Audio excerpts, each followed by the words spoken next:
Assalamualaikum, selamat datang di channel Dongeng Rakyat. Di sini, kita akan membahas cerita-cerita legenda dan kisah-kisah penuh misteri dari berbagai daerah, seperti kisah Bandung Bondowoso dan Roro Jonggrang yang penuh petualangan dan magis.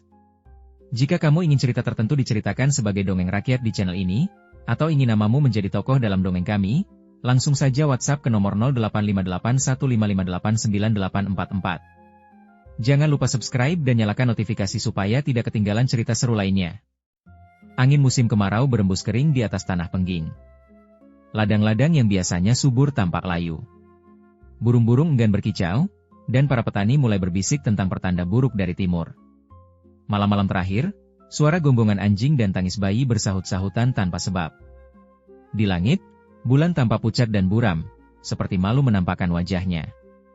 Raja Damarmerta, penguasa kerajaan Pengging, duduk murung di singgasananya.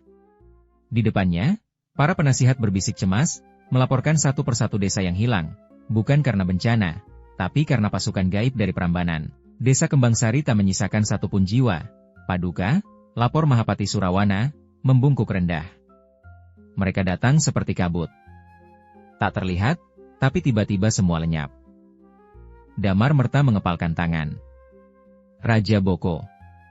Dulu hanya dikenal sebagai raja wilayah kecil yang keras kepala. Tapi kini ia menjadi bayang-bayang yang menyelimuti seluruh tanah Jawa. Dia bukan lagi manusia sepenuhnya, bisik pendeta istana. Konon ia telah menjual jiwanya kepada penguasa kegelapan demi keabadian dan kekuatan. Raja menghela napas panjang. Kita butuh pahlawan, bukan hanya pendekar, tapi yang sanggup menghadapi sihir dan setan. Sementara itu, di kaki Gunung Merapi, seorang pemuda tampak berlatih di pelataran sebuah padepokan tua. Ia mengenakan kain hitam polos, tubuhnya tinggi tegap, wajahnya tenang, dan matanya menyala seperti bara api. Dialah Bandung Bondowoso, putra angkat sang raja, hasil pelatihan dari para brahmana, pendekar, dan pemimpin perang. Dibesarkan tanpa tahu siapa orang tuanya, namun memiliki bakat alam luar biasa, kekuatan fisik, ilmu pernapasan sakti, serta kemampuan berbicara dengan makhluk gaib. Di tangannya, ia menggenggam keris pusaka jagat mala, pemberian seorang resi yang mengatakan, keris ini akan memisahkan terang dan gelap, cinta dan bencana. Gunakan saat kau harus memilih. Bandung, suara Mahapati Surawana memanggil dari kejauhan, sang raja memanggilmu. Prambanan telah menunjukkan taringnya. Tanpa berkata-kata, Bandung menyarungkan kerisnya. Langkahnya mantap menuju istana, namun hatinya tak tenang. Ia pernah melihat Prambanan dalam mimpi. Bukan sebagai medan perang, tapi sebagai tempat seorang perempuan duduk di antara bunga-bunga batu, menatap langit dengan mata penuh luka. Di ruang singgasana, Raja Damarmerta berdiri dari tahtanya. Bandung, katanya pelan, kita tak bisa menunggu lebih lama. Raja Boko bukan sekadar penjajah. Ia memanggil arwah jahat untuk memperbudak manusia. Dan, dia memiliki seorang putri, Roro Jonggrang, yang kabarnya seindah rembulan, tapi memiliki darah kutukan di tubuhnya. Bandung mengangguk. Jika ini kehendak Paduka, maka hamba akan pergi ke Prambanan. Tapi aku tidak akan hanya membawa pedang. Apa maksudmu? Aku akan membawa niat. Niat untuk menyelamatkan, bukan hanya menang. Di malam harinya, sebelum berangkat, Bandung bermeditasi di puncak bukit. Ia memohon petunjuk pada langit, pada roh-roh leluhur. Dalam hening malam, suara gaib menyapanya, jangan sangka perang ini hanya di medan laga, Bandung Bondowoso. Kau akan menghadapi perang yang lebih berat, perang melawan cinta, dendam, dan pilihan yang membinasakan. Dan dengan itu, Bandung Bondowoso pun memulai perjalanannya ke Prambanan, ke tanah angker tempat cinta dan kutukan saling bertabrakan. Tanah Prambanan menyambut kedatangan Bandung Bondowoso dengan udara panas dan langit kelabu. Hutan-hutan di sekitarnya sunyi, seperti mati. Bahkan burung-burung enggan bersarang di pepohonan yang rimbun namun menyeramkan. Angin berhembus aneh, membawa bisik-bisik dari dunia lain. Bandung berdiri di atas bukit batu, menatap ke arah gerbang batu raksasa yang mengelilingi istana Raja Boko. Bangunan itu menjulang, seperti gigi raksasa yang tumbuh dari perut bumi. Dindingnya dipenuhi relief makhluk-makhluk aneh, setengah manusia, setengah iblis, yang tampak hidup dalam cahaya remang-remang senja. Di belakang Bandung, pasukan pilihan kerajaan Pengging telah siap. Mereka bukan tentara biasa, para ksatria sakti, pemanah hutan, bahkan beberapa pendeta yang mampu memanipulasi energi alam. Namun tak satu pun dari mereka menyembunyikan rasa gentar. "Apakah kita menyerang malam ini?" tanya Mahapati Tunggul Ratri, Panglima Perang Kepercayaan Bandung. Bandung menggeleng. "Belum. Prambanan tidak bisa ditaklukkan dengan kekuatan semata. Kita tunggu mereka membuka pintu terlebih dahulu. Mereka haus darah, dan mereka akan datang." Benar saja, saat langit benar-benar gelap, kabut hitam turun dari balik dinding Prambanan. Dari balik kabut itu muncul sosok-sosok tinggi, kurus, bermata merah menyala. Mereka adalah pasukan bayangan, makhluk gaib ciptaan Raja Boko. Dulu mereka manusia, kini hanyalah roh-roh haus jiwa. Mereka tidak berteriak, tidak melangkah, hanya melayang, bergerak cepat seperti panah, dan begitu menyentuh tentara Pengging, tubuh manusia biasa membeku, lalu remuk.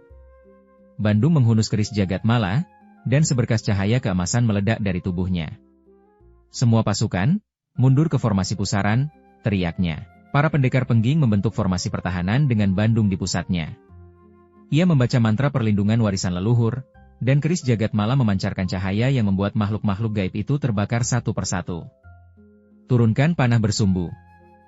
Nyala api lawan bayangan." Gelombang api meledak dari barisan belakang. Pasukan bayangan terpanggang dan mencicit sebelum meleleh menjadi lumpur hitam. Namun dari gerbang utama Prambanan, muncullah sesosok raksasa bersayap, mengenakan mahkota tengkorak, komandan perang dari kerajaan Boko, Gandarwo Yaksa, Bandung Bondowoso. Suaranya bergema seperti petir. "Kau akan jadi batu pertama dari reruntuhan Pengging." Gandarwo Yaksa melayang, tangannya membentuk lingkaran hitam pekat. Ia melemparkan bola sihir yang menghantam tanah dan menciptakan lubang neraka. Bandung tak tinggal diam. Ia melompat ke depan, keris jagat mala menari dalam gerakan memutar. Saat senjata sakti itu bertemu energi hitam, tabrakan keduanya meledak dalam cahaya menyilaukan. Pertempuran menjadi porak-poranda. Tubuh para ksatria terlempar, api membakar hutan di sekitar. Tapi satu demi satu, pasukan Pengging bertahan. Mereka tidak hanya berperang dengan kekuatan, tapi juga dengan keyakinan bahwa malam ini adalah awal dari keadilan. Akhirnya, Bandung menusukkan jagat mala ke jantung Gandarwo Yaksa. Makhluk itu meraung, lalu meledak menjadi abu hitam yang terbawa angin. Gerbang Prambanan terbuka setengah. Tapi tidak ada yang berani melangkah lebih jauh. Bandung berdiri dengan nafas tersengal. Di kejauhan, dari balkon istana, sesosok perempuan berkerudung putih berdiri, mengawasinya dengan mata tajam namun penuh misteri. "Siapa dia?" tanya Tunggul Ratri, menunjuk ke arah perempuan itu. Bandung hanya menatap hening, lalu berbisik, "Itu Roro Jonggrang." Dan malam pun menutup kisah itu dengan gelap yang lebih dalam dari sebelumnya. Istana Prambanan kini sunyi pasca pertempuran malam itu. Kabut telah menghilang, namun bayangan ketakutan masih menggantung di langit-langit ruangan. Lilin-lilin dinyalakan, tapi cahayanya tampak ragu. Seolah bangunan itu sendiri tahu bahwa bencana lebih besar sedang mendekat. Bandung Bondowoso berjalan pelan di dalam aula utama istana, ditemani dua prajurit kepercayaannya. Lantai batu dingin berkilau oleh darah dan debu sihir yang mengering. Langkahnya mantap, namun dalam hatinya ada kegelisahan yang belum ia mengerti. Di depan tahta kosong, seorang perempuan berdiri tegak. Ia mengenakan kebaya putih dengan kain berwarna kelam.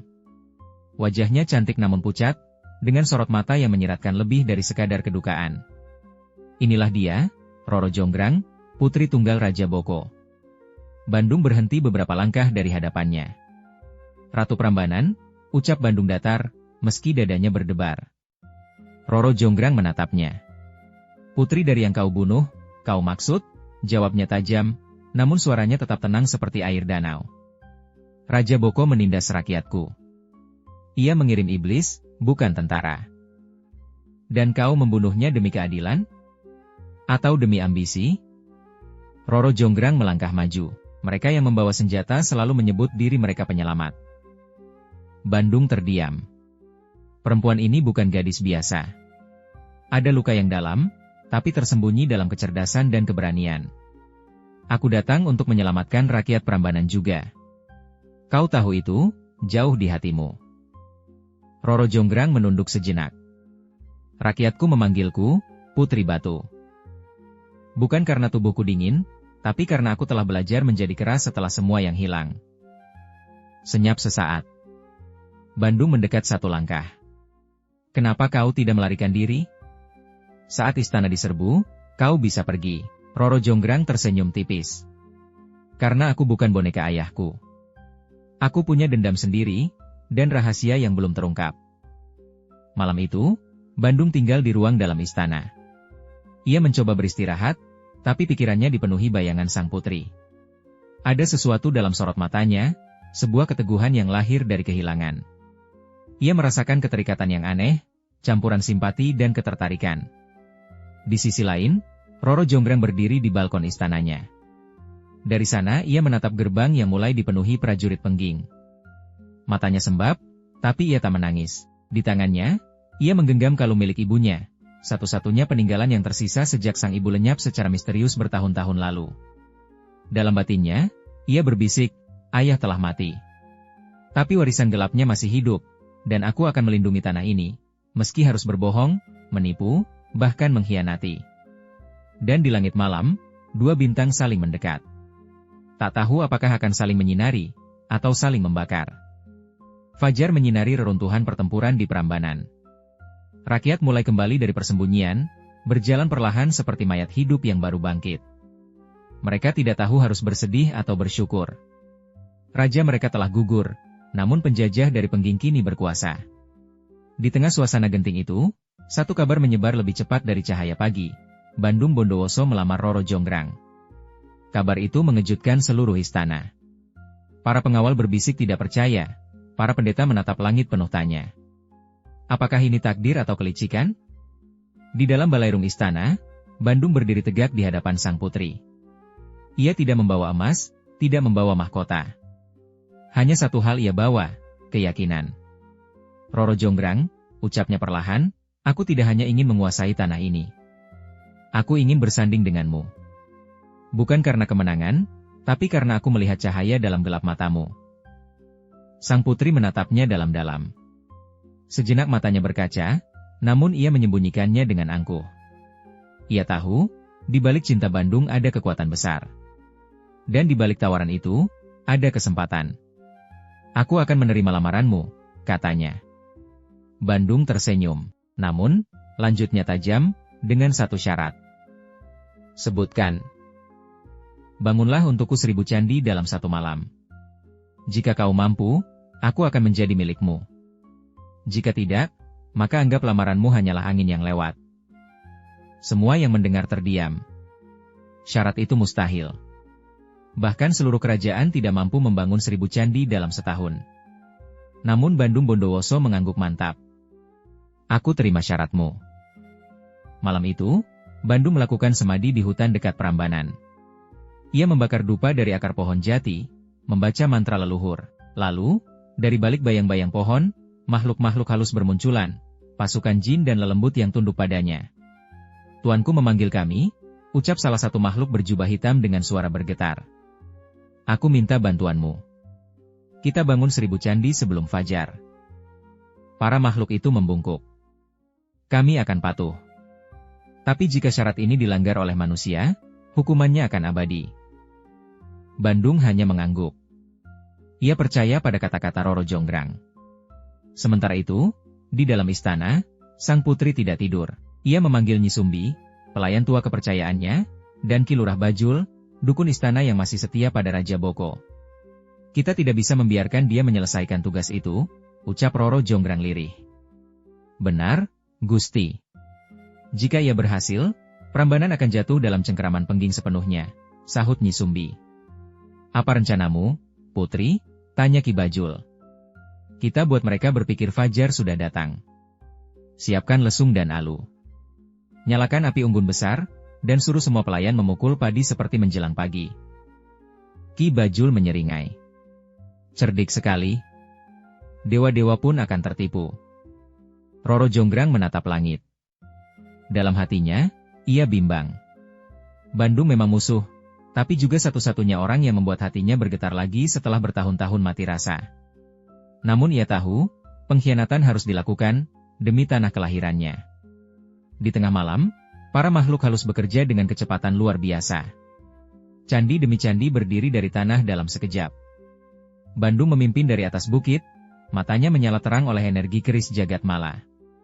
Ketika jumlah candi mencapai 999, para jin bersiap membangun yang terakhir. Tapi tiba-tiba, mereka terdiam. Suara lesung dan alu terdengar. Ayam jantan berkokok.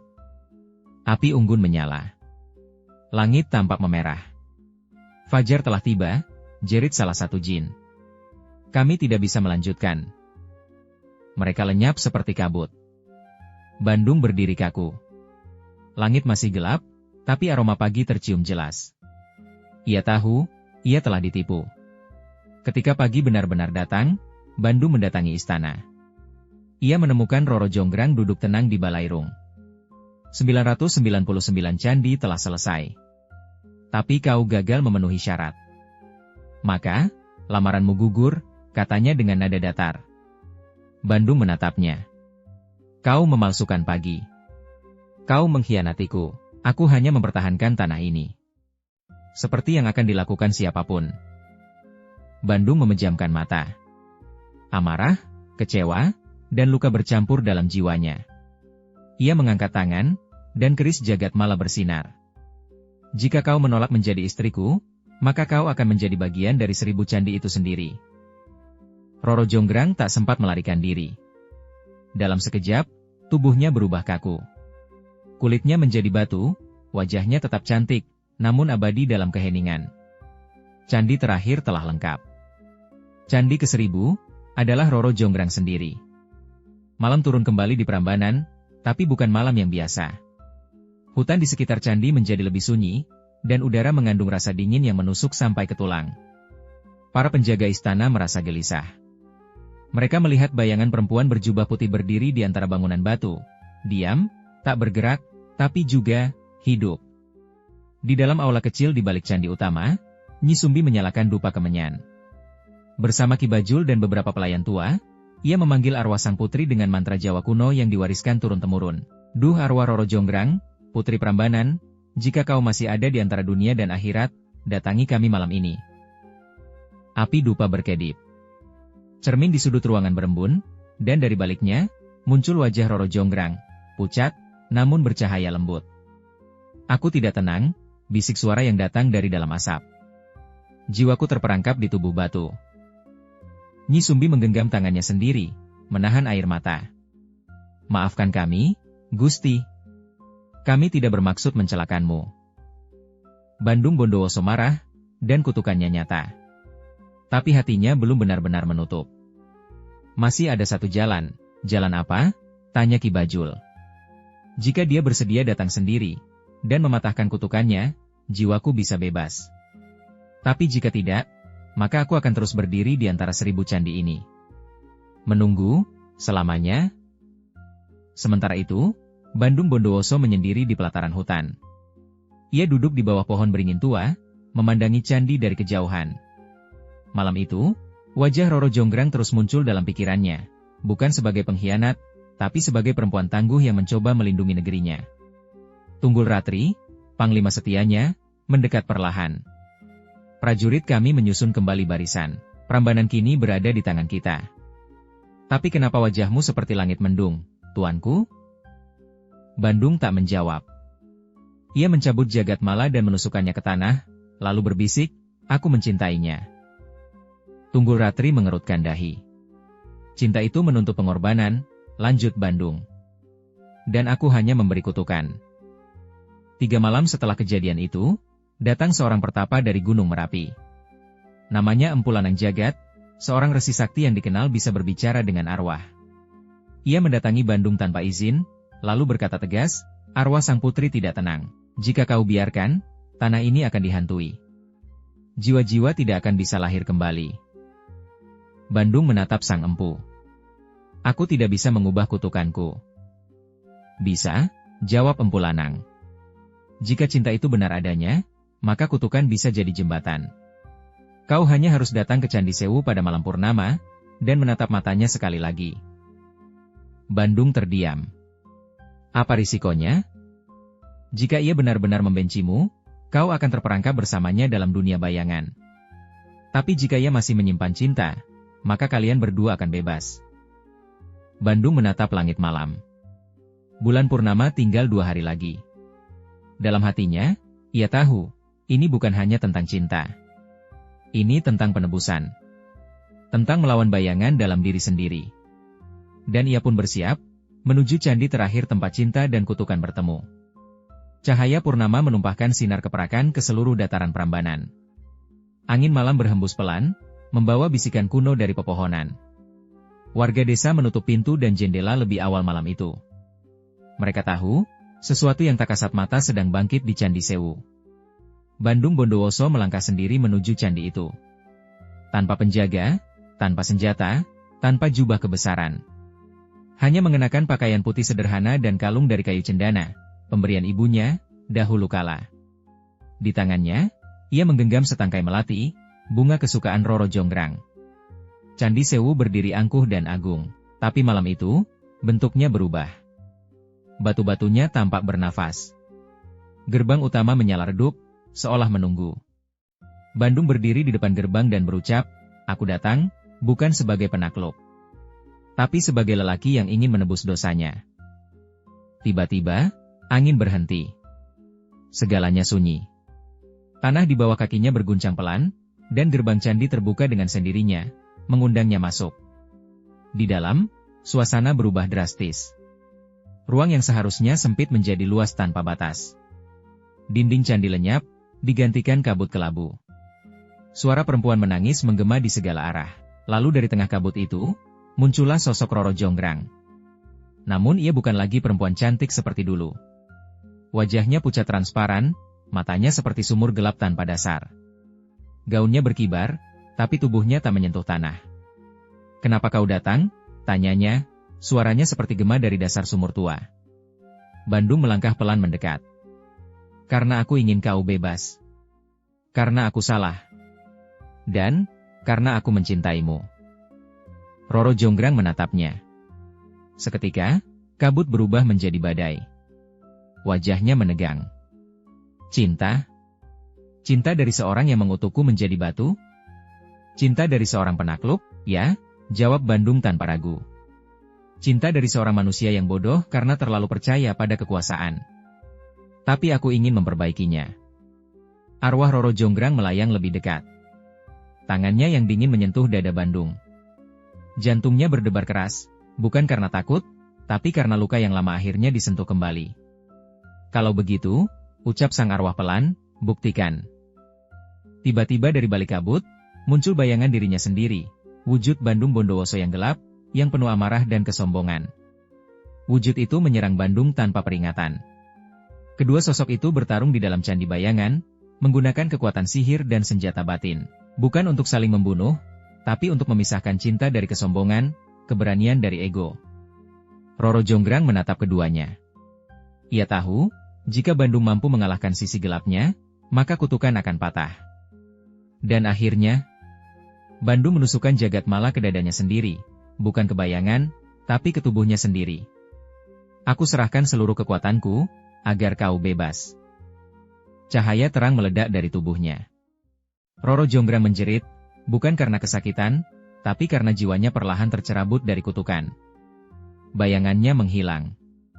Batu yang membelenggu tubuhnya di dunia nyata, mulai retak. Di dunia nyata, candi ke-1000 retak perlahan. Dari dalamnya, cahaya menyembur, dan tubuh seorang perempuan muncul, perlahan, hidup kembali.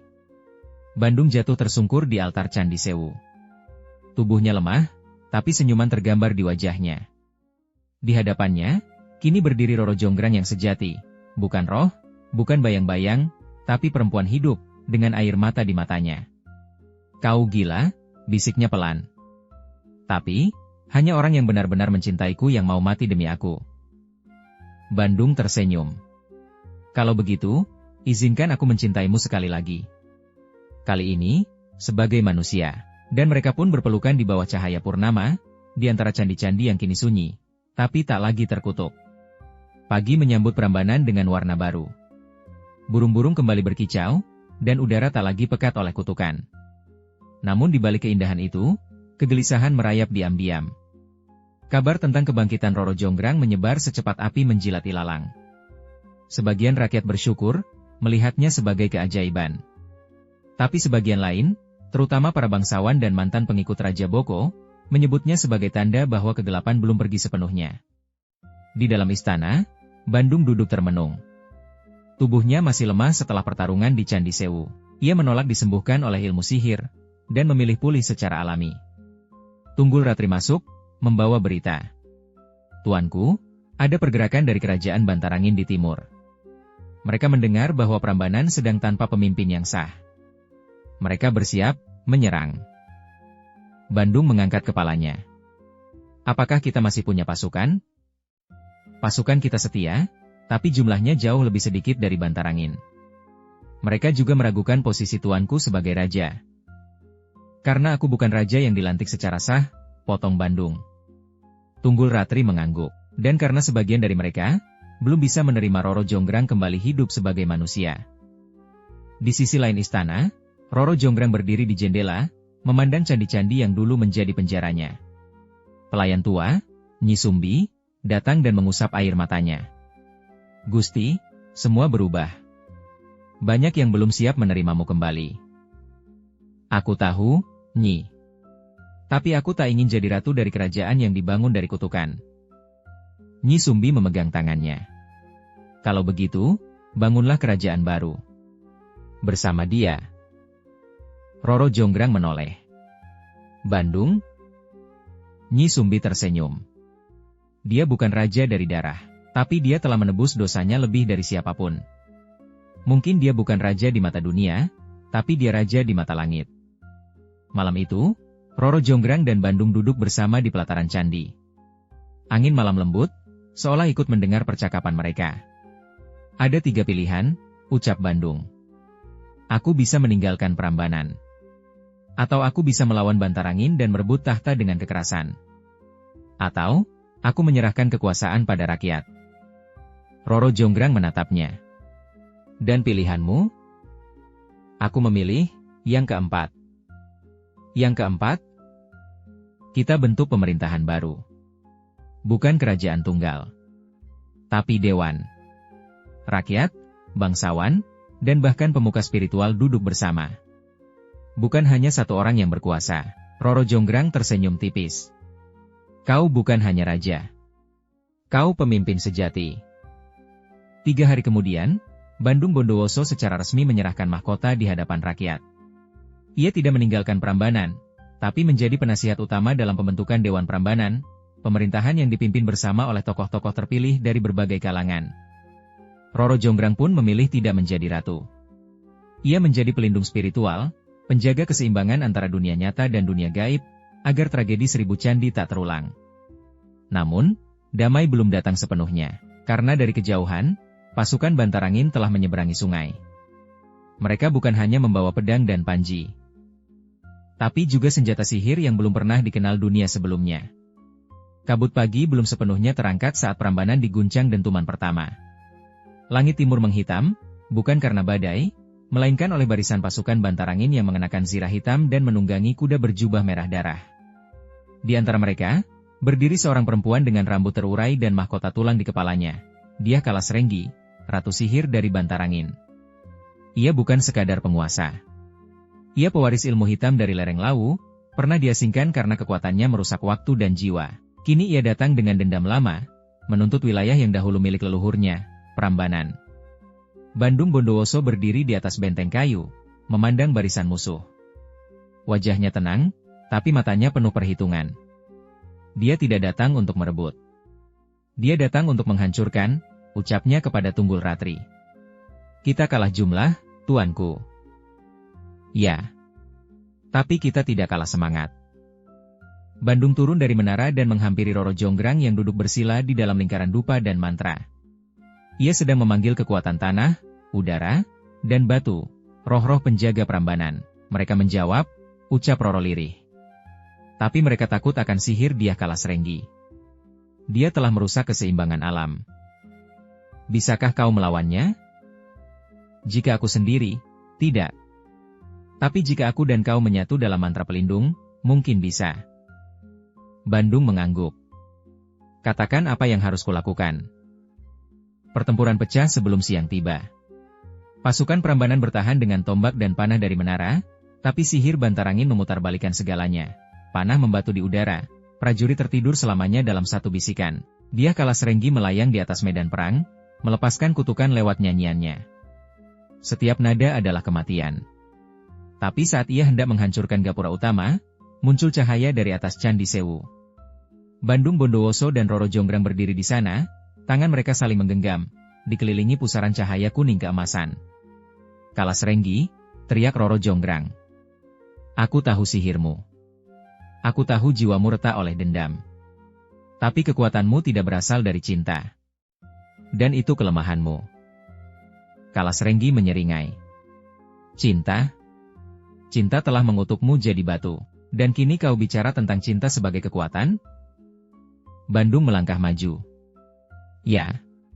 Karena dari cinta, aku mati dan hidup kembali.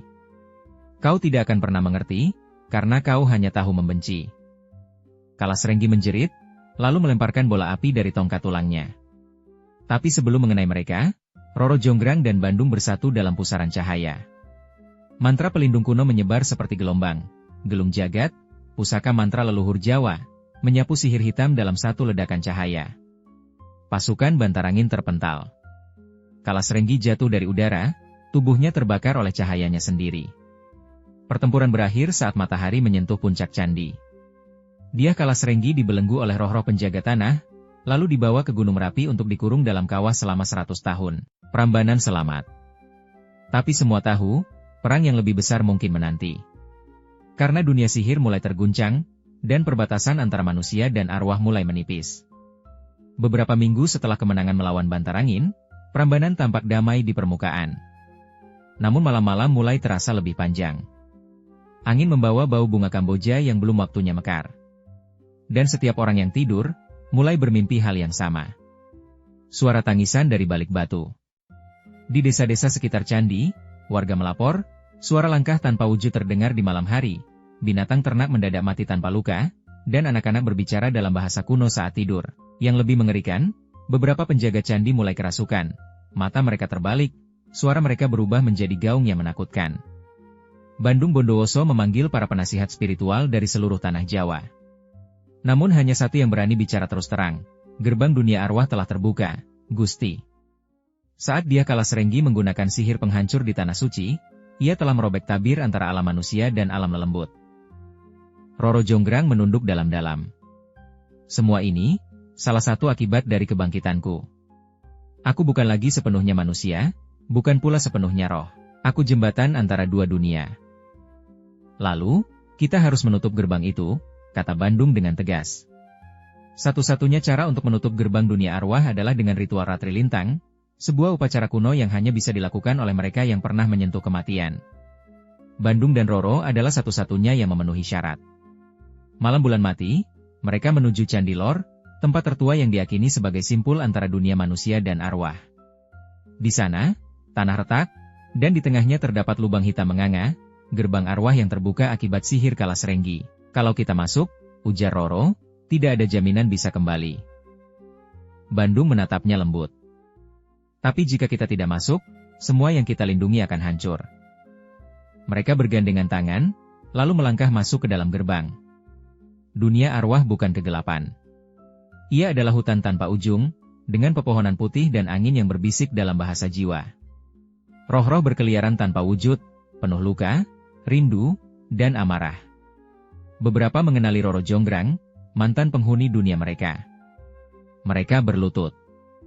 Yang lain berteriak, mencoba merobek keberadaan Bandung. Ini tempat di mana semua jiwa tersesat tinggal, bisik Roro. Kalau kita ragu, kita akan tertelan. Di pusat dunia arwah, mereka menemukan sumur kenang, titik pertemuan seluruh roh. Di dalamnya mengalir kenangan manusia, cinta, pengkhianatan, kematian, harapan. Untuk menutup gerbang, mereka harus mempersembahkan kenangan yang paling dalam dan murni. Bandung menggenggam tangan Roro. Aku persembahkan ingatan terakhir tentang saat aku melihatmu di bawah rembulan, waktu kau berkata kau tak percaya cinta lagi. Roro menjawab, dan aku persembahkan saat pertama kau memilih mati, agar aku bisa hidup. Mereka menyatukan kenangan itu ke dalam sumur. Cahaya memancar. Dunia arwah bergetar. Jerit-jerit terdengar dari segala arah, lalu hening. Gerbang tertutup. Bandung dan Roro terbangun di altar Candi Lor. Tubuh mereka lemah, tapi pelataran sudah tak lagi dingin. Di kejauhan, fajar mulai menyingsing. Tanda dunia telah pulih. Namun sesuatu telah berubah. Mata Roro kini bersinar samar dalam gelap. Dan Bandung mulai bisa mendengar suara dari tanah, bisikan para leluhur. Mereka telah menjadi penjaga dua dunia. Hari-hari setelah penutupan gerbang arwah dipenuhi ketenangan yang ganjil. Rakyat Prambanan kembali bekerja, namun mereka tahu, pemimpin mereka kini telah menyentuh dunia yang tak terlihat. Bandung Bondowoso berjalan di antara mereka, tapi tiap langkahnya membawa aura tak biasa. Ia bukan lagi sekadar prajurit. Ia telah berubah. Di dalam ruang meditasi batu di bawah Candi Sewu, Bandung duduk termenung. Setiap malam, mimpi-mimpinya diisi oleh bisikan tua dalam bahasa purba. Nama-nama yang tak dikenalnya muncul dalam pikirannya. Rakyan Sagara, Prabu Ulungmanik, dan Dyah Larangjati. Ia tahu itu bukan kebetulan. Siapa mereka? Bisiknya lirih. Roro Jonggrang yang kini mendalami ilmu pelindung candi, masuk ke ruang itu. Mereka bukan hanya roh. Mereka adalah leluhurmu, Bandung. Aku mulai mengerti dari naskah kuno yang disimpan di Candi Plaosan. Ia menghamparkan gulungan daun lontar tua. Simbol-simbol kuno menggambarkan silsilah, raja-raja dari tanah Mataram lama, hingga satu garis keturunan rahasia, raja penjaga perbatasan antara dunia manusia dan gaib. Garis darah ini mengalir dalam dirimu, ujar Roro. Bandung terdiam. Ia merasa semua keberanian dan kesakitannya selama ini berasal dari sesuatu yang tak ia pahami, warisan yang membara di dalam darah. Tunggu Ratri, yang telah lama menyelidiki asal-usul tuannya, akhirnya menemukan benda pusaka yang selama ini tersembunyi di Gua Gunung Kidul, keris Watu Kendit, keris sakti yang hanya bisa disentuh oleh keturunan raja penjaga. Saat keris itu berada di tangan Bandung, pusaran angin muncul, dan bayangan lelaki tua bermata satu berbicara dari ujung cahaya. Wahai pewaris Watu Kendit, waktumu belum habis. Dunia tidak hanya membutuhkan prajurit, tapi penjaga batas antara terang dan gelap. Roro Jonggrang menyaksikan semua itu dengan mata berkaca. Ia tahu, Bandung bukan miliknya sendiri. Ia milik sesuatu yang lebih besar. Malam itu, Bandung duduk di puncak menara candi, memandang langit yang berbintang. Roro Jonggrang datang dan duduk di sisinya. Aku takut, ujar Bandung. Kalau benar aku pewaris kekuatan ini, aku akan kehilangan diriku sendiri. Roro menggenggam tangannya. Kau tak akan kehilangan diri, jika kau terus memilih dengan hatimu. Ia tersenyum, dan hatimu selalu memilih yang benar, Bandung. Namun di kejauhan, di pegunungan selatan, seseorang sedang membaca ramalan kuno yang sama. Seorang pertapa buta bernama Ki Jagadwara, mantan dukun kerajaan yang diasingkan karena ilmu gaib terlarang, melihat cahaya Bandung Bondowoso dan berbisik, anak Watu Kendit telah bangkit. Maka penjaga malam juga akan bangkit. Seimbangkan terang, dengan bayangan. Di pelupuk fajar yang baru, perjalanan Bandung belum berakhir. Ia baru saja memulai takdir warisan leluhur, yang bisa menyelamatkan dunia, atau menghancurkannya. Di lereng sunyi Gunung Merapi, terdapat sebuah goa yang ditakuti bahkan oleh para makhluk halus. Goa itu disebut Watu Ireng, tempat di mana ilmu hitam tingkat tinggi dimakamkan bersama para pemiliknya. Namun, malam itu, seseorang duduk di mulut goa, mengenakan jubah dari serat kayu kering, matanya buta tapi bersinar kehijauan. Ia adalah Ki Jagadwara.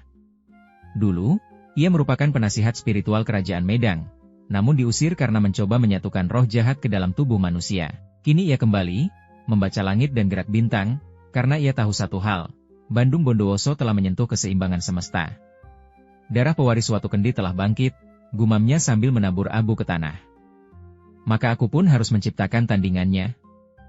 Bayangan kedua.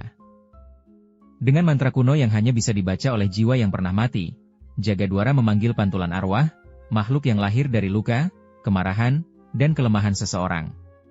Ia menggores tanah dengan kuku hitamnya dan berteriak ke dalam dunia arwah, tunjukkan sisi tergelap dari Bandung Bondowoso, tunjukkan dendamnya, amarahnya, ketakutannya. Dari tanah, asap hitam muncul. Dalam pusaran gelap, sesosok tubuh mulai terbentuk, mirip Bandung, tapi matanya merah gelap dan wajahnya membawa kesedihan yang membusuk menjadi kebencian. Di Prambanan, Roro Jonggrang mulai merasakan gangguan. Ia bermimpi tentang Bandung, tetapi dalam versi yang berbeda, versi yang membunuh, membakar candi, dan tertawa atas kematian. Ia bangun dengan keringat dingin dan segera mencari Bandung. Ada sesuatu yang salah, katanya. Aku melihatmu, membunuhku dalam mimpi.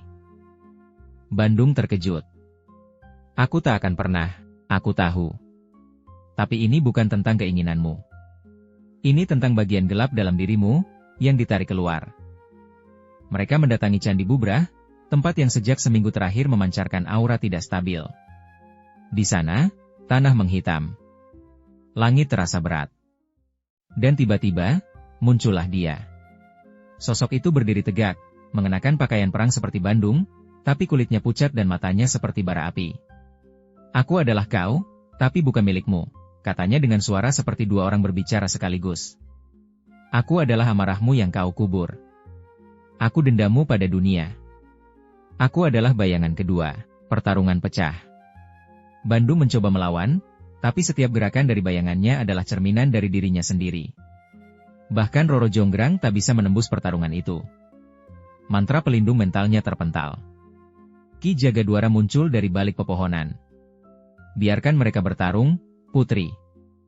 Dunia perlu memilih siapa yang akan menang, terang atau gelap. Roro menatapnya penuh amarah. Kau akan menghancurkan semua ini hanya untuk melihat pilihan semesta? Jagadwara tertawa pelan. Tidak. Aku hanya ingin tahu, apakah manusia mampu menaklukkan dirinya sendiri. Pertarungan berakhir saat Bandung dan bayangannya sama-sama kehabisan tenaga.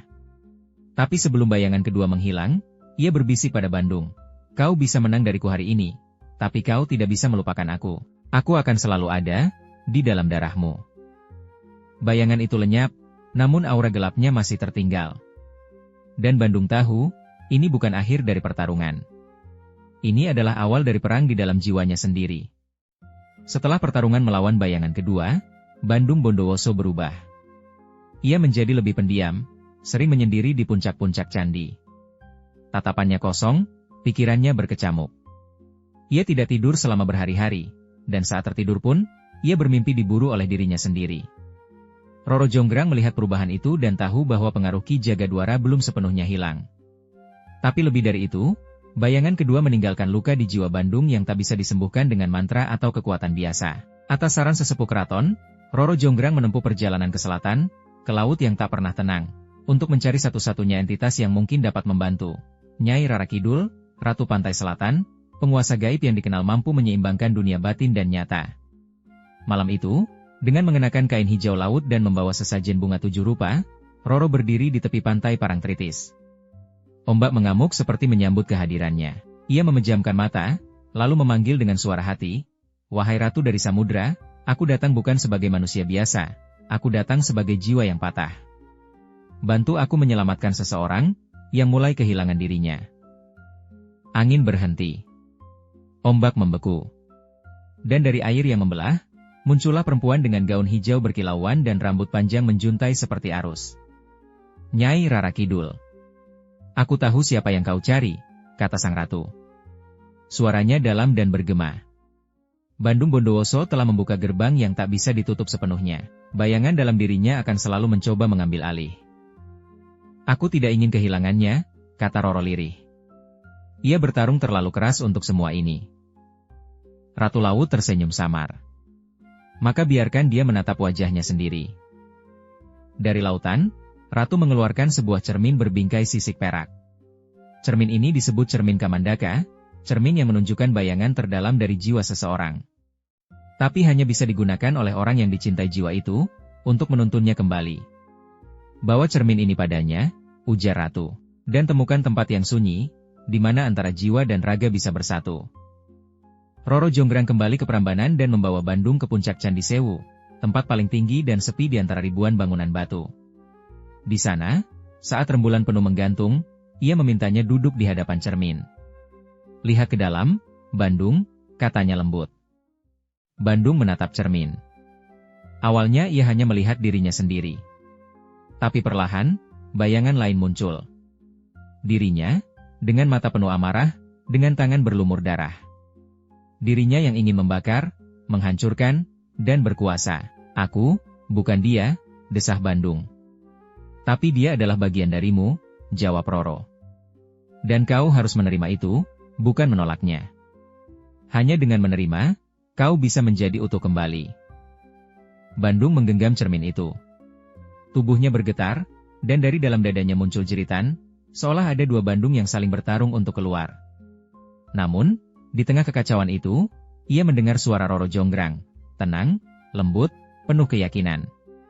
Aku memilihmu, bukan karena kau sempurna. Tapi karena kau berani menantang kegelapanmu sendiri. Air mata mengalir dari mata Bandung. Untuk pertama kalinya sejak pertarungan itu, ia merasa ringan. Dan saat bulan melewati titik tertingginya, bayangan gelap dalam cermin perlahan memudar.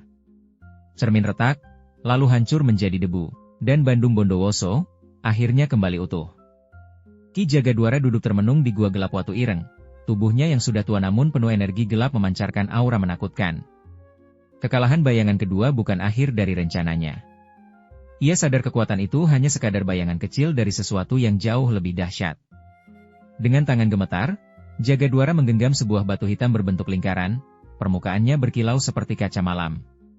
Itu adalah mata Kala Murka, peninggalan kuno dari leluhur Jawa yang pernah menguasai kekuatan kehancuran. Dengan ini, aku akan memanggil roh Kala Murka, gumamnya. Dunia ini harus hancur agar bisa lahir kembali. Di Prambanan, Bandung Bondowoso merasakan perubahan. Angin malam membawa hawa dingin menusuk tulang. Suara-suara gaib berbisik lebih kuat dari biasanya. Ia tahu sesuatu sedang terjadi, sesuatu yang lebih gelap dan lebih kuat daripada sebelumnya. Roro Jonggrang datang menghampiri dengan wajah serius. Ki Jagadwara kembali. Ia berusaha bangkitkan kekuatan yang bahkan para leluhur takutkan. Bandung mengangguk. Aku tidak bisa membiarkan ini terjadi. Jagadwara mulai melakukan ritual di puncak Gunung Merapi. Cahaya merah pekat menyelimuti langit malam. Dengan mantra-mantra purba, ia memanggil roh besar yang sudah lama terkubur, Kala Murka, penjaga waktu dan kehancuran. Dari tanah retak, muncul sosok raksasa berwajah menyeramkan, dengan mata membara dan tubuh berasap hitam. Suara langkahnya mengguncang bumi, dan bayangan gelapnya melahap cahaya. Bandung dan Roro bergegas menuju Gunung Merapi. Mereka tahu pertempuran ini tak hanya menyangkut kekuatan manusia dan gaib, tapi masa depan seluruh Jawa. Di kaki gunung, para prajurit dan pendeta menyiapkan pertahanan dengan doa dan mantra. Bandung dan Roro melangkah ke medan pertempuran, membawa keberanian yang telah teruji. Pertarungan besar terjadi. Bandung Bondowoso dengan keris pusaka Watu Kendit melawan Kala Murka yang berkekuatan dahsyat. Roro Jonggrang memanggil kekuatan pelindung dari elemen bumi dan air untuk menahan amukan roh itu. Kala Murka mengamuk dengan nafas panas dan gelap, hampir menenggelamkan mereka dalam kegelapan abadi. Namun Bandung mengingat kata-kata Nyai Rara Kidul, terimalah gelap, jangan lawan dengan gelap. Dengan itu, Bandung menggabungkan kekuatan cermin Kamandaka yang dulu milik Roro, membiarkan cahaya dan bayangan bersatu dalam dirinya. Dengan satu pukulan terakhir, Bandung menusukkan Watu Kendit ke dada Kala Murka. Cahaya menyembur, dan makhluk itu menghilang dalam ledakan energi. Gunung Merapi kembali tenang, dan malam menjadi terang kembali. Namun, ketika mereka berdua berdiri menatap fajar, Bandung tahu bahwa ini bukan akhir. Ada sesuatu yang lebih besar menunggu di balik bayangan dan cahaya yang terus bersaing dalam dirinya. Setelah pertempuran dahsyat melawan Kala Murka, Bandung Bondowoso dan Roro Jonggrang berdiri di puncak Candi Lumbung, memandang cakrawala yang mulai terang. Namun kedamaian itu hanya sejenak, karena bayangan gelap dalam diri Bandung masih bergolak. Ini bukan hanya tentang mengalahkan musuh di luar, kata Roro pelan. Kita harus menyatukan segala kekuatan yang ada di dalam diri kita. Mereka memutuskan untuk melakukan ritual kuno yang diwariskan oleh para leluhur Mataram, yaitu ritual persatuan jiwa dan raga. Ritual itu hanya bisa dilakukan di Candi Sewu, saat gerhana bulan total, ketika batas antara dunia manusia dan dunia roh paling tipis. Roro menyiapkan altar dengan bunga, dupa, dan mantra pelindung. Bandung duduk di tengah lingkaran, memegang keris Watu Kendit dan cermin Kamandaka. Dengan suara lembut, Roro mulai melantunkan mantra, satukan cahaya dan gelap, satukan jiwa dan raga, jadikan satu kekuatan, agar dunia tetap seimbang. Dalam keheningan yang mendalam, tubuh Bandung bergetar. Aura dari cermin dan keris bercampur, menciptakan pusaran energi yang melingkupi mereka. Dari dalam dirinya, suara-suara yang selama ini bertarung mulai berdamai. Bayangan kedua muncul, Tapi kali ini bukan sebagai musuh. Ia tersenyum, melepaskan amarah yang selama ini membelenggu. Kita adalah satu, bisik Bandung. Aku dan bayanganku. Cahaya dan bayangan bersatu, membentuk energi baru yang menyelimuti seluruh candi. Roro dan Bandung merasakan kekuatan luar biasa, kekuatan yang berasal dari penerimaan dan keseimbangan. Gerhana berakhir, dan sinar bulan kembali menyinari Prambanan. Dunia terasa lebih damai. Namun, dari balik hutan, Ki Jagadwara menyaksikan ritual itu. Wajahnya penuh amarah dan kekaguman sekaligus. Ia tahu pertempuran belum berakhir, tapi kini ia harus menghitung ulang langkahnya. Bandung Bondowoso dan Roro Jonggrang tahu satu hal pasti, perjalanan mereka bukan hanya soal membangun candi, tapi menjaga keseimbangan antara dunia terang dan gelap, antara manusia dan roh. Waktu berlalu, dan Prambanan berdiri megah sebagai mahakarya yang menakjubkan. Namun, di balik keindahan batu-batu candi yang menjulang tinggi, tersimpan cerita yang jauh lebih dalam, kisah tentang cinta, perjuangan, dan keseimbangan antara terang dan gelap. Bandung Bondowoso dan Roro Jonggrang kini bukan sekadar manusia, tetapi menjadi bagian dari legenda yang hidup. Mereka adalah penjaga abadi Prambanan, yang selalu menjaga kedamaian antara dunia manusia dan dunia gaib. Setiap malam, angin yang berhembus di antara candi membawa bisikan cerita mereka. Penduduk sekitar percaya bahwa ketika bulan purnama bersinar, roh Bandung dan Roro masih berjalan di antara batu-batu candi, memastikan tidak ada kekuatan gelap yang mengganggu. Cermin Kamandaka dan keris Watu Kendit disimpan di ruang tersembunyi dalam candi, hanya bisa ditemukan oleh mereka yang memiliki hati tulus dan jiwa berani. Keduanya menjadi simbol persatuan dan keseimbangan. Legenda itu mengajarkan satu hal penting, bahwa kekuatan terbesar bukan terletak pada kemampuan untuk menghancurkan, tapi pada keberanian untuk menerima diri sendiri, termasuk sisi gelap yang tersembunyi. Dan begitulah, Prambanan tidak hanya menjadi saksi bisu sejarah, tapi juga menjadi lambang abadi tentang cinta yang mengatasi segala rintangan, serta harmoni antara manusia dan alam gaib. Terima kasih sudah mendengarkan dongeng kali ini di channel Dongeng Rakyat. Semoga cerita Bandung Bondowoso dan Roro Jonggrang menginspirasi dan menghibur kalian semua. Jangan lupa untuk like, share, dan tinggalkan komentar supaya kami tahu cerita apa yang ingin kalian dengar berikutnya. Sampai jumpa di dongeng berikutnya. Wassalamualaikum warahmatullahi wabarakatuh.